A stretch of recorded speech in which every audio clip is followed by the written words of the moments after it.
Hi there. Real quick before we jump into the episode. If you enjoy this episode, or any of the other episodes, be sure to give us a follow or subscribe. It would also be great if you shared it with a friend, or better yet, left a review so others can know how awesome it is. Thanks so much. And now, the episode.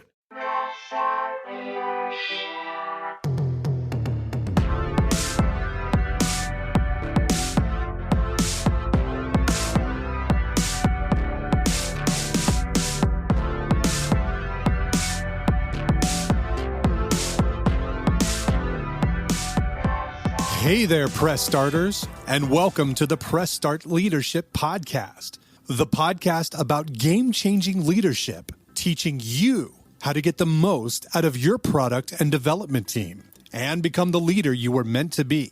Leadership coaching and training for the international game industry professional. Now, let me introduce you to your host, the man, the myth, the legend, Christopher Mifsud. Welcome back, Press Starters. On this week's edition of Press Start Leadership Podcast, I have 3 hot topics for you.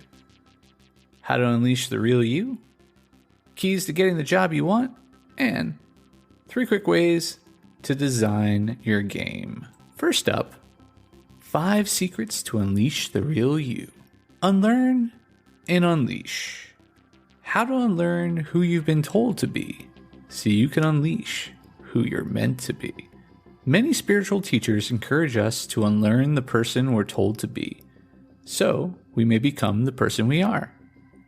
While I wouldn't call myself a spiritual teacher, I wholeheartedly agree with this. There's an age-old philosophical discussion regarding whether you were born to be the person you are, or raised to be that person. And I'm inclined to believe in nurture, not nature. While there are several factors at play, including genetics, it is ultimately the influence of your parents, society, and culture that shape who you are. Without self-examination and self-awareness, we can fall into the trap of following others' expectations of us and believing others' perceptions. Many of our unchecked beliefs are rooted in what society and our upbringing place upon us, not what we truly believe at our core. It's our job to identify these limiting beliefs, figure out where they came from, and remove them, leaving only our truest selves.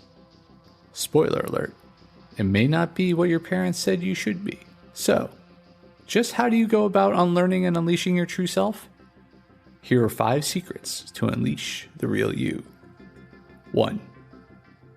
Identify problematic beliefs. Do your best to watch yourself from above and detach from your ego, which is where all that pesky judgment comes from. 2. Observe yourself.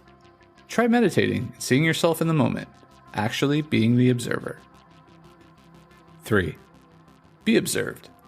Ask someone else to observe you, like a therapist, looking for things you are unable to see.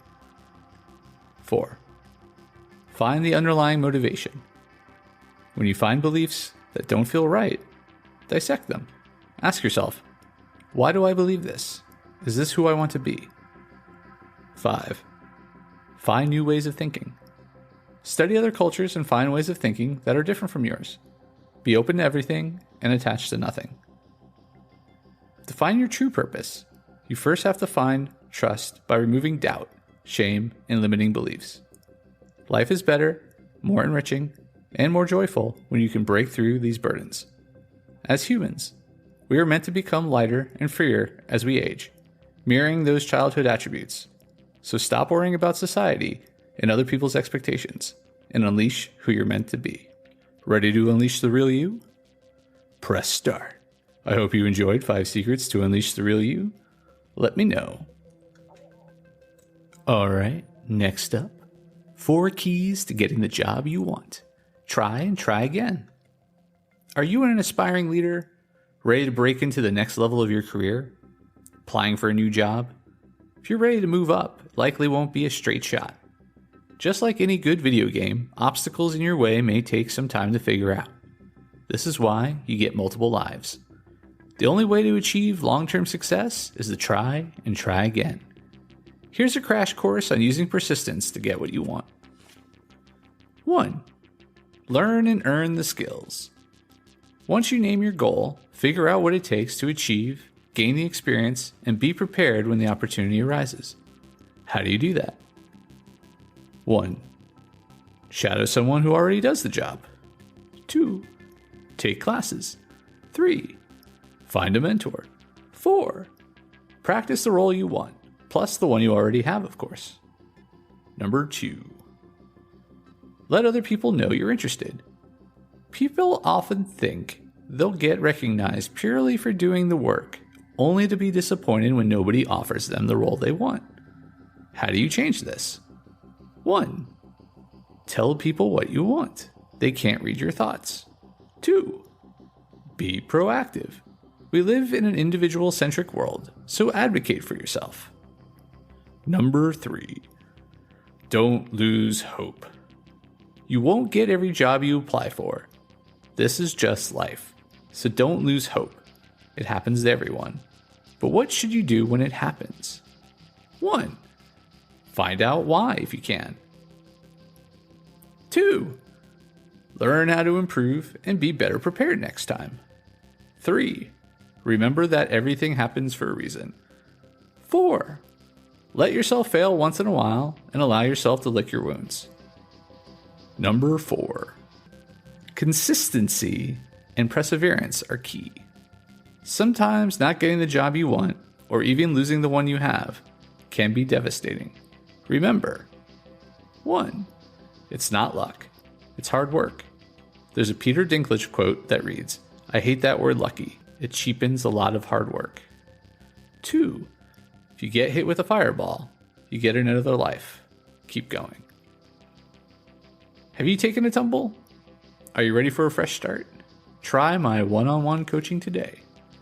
Hope you enjoyed 4 keys to getting the job you want. Let me know. All right, press starters, and for our final topic this week, game design how-to, developing the framework of a game design. There are several ways to design a video game, but today I'm sharing my preferred approach with you. It's a cross between an old mentor's style and my own, which I call defining the 3 things. Not surprisingly, the methodology of this style is characterized by defining 3 important components: the meaning, the context, and the experience. Here's a top-level breakdown of 3 quick ways to define any game design. The defining 3 things. First up, meaning.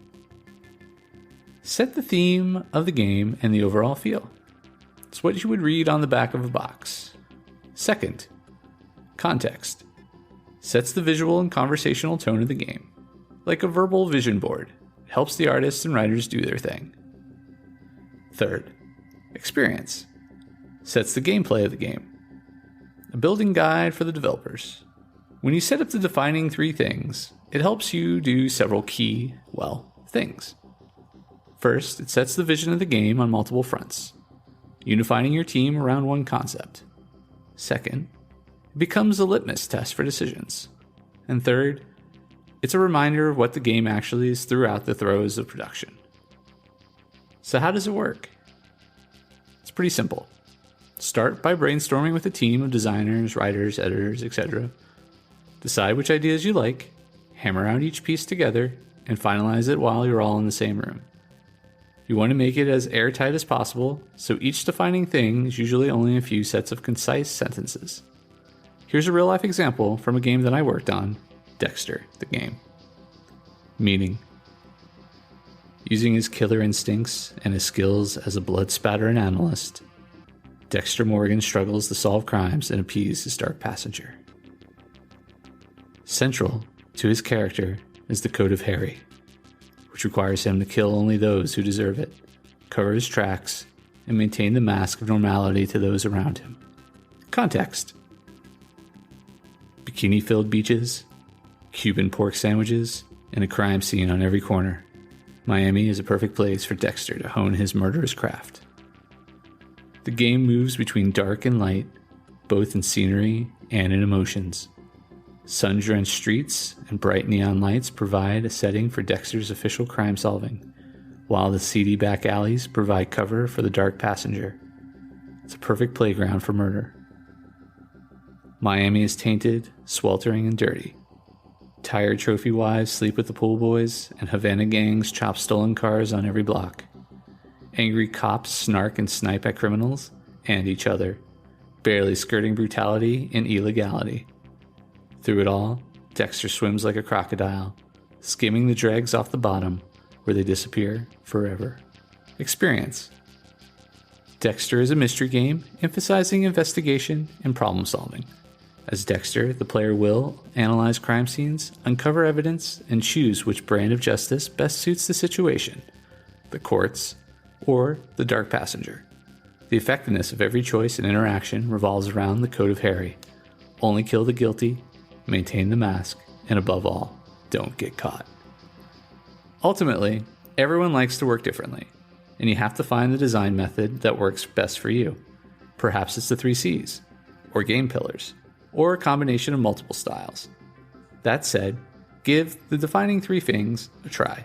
It streamlines the work and makes for more pleasant project management.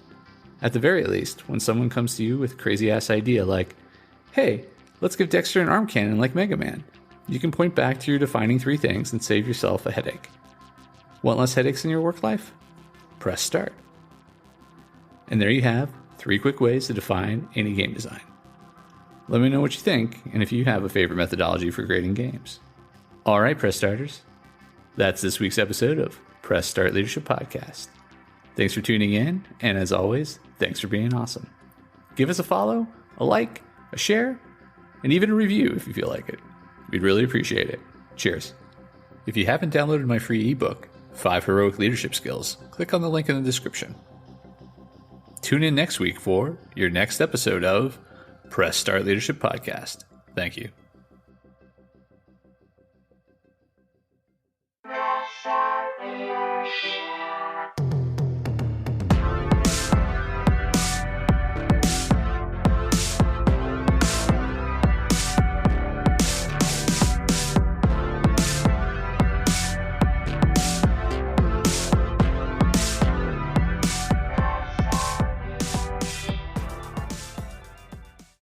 Oh, hi.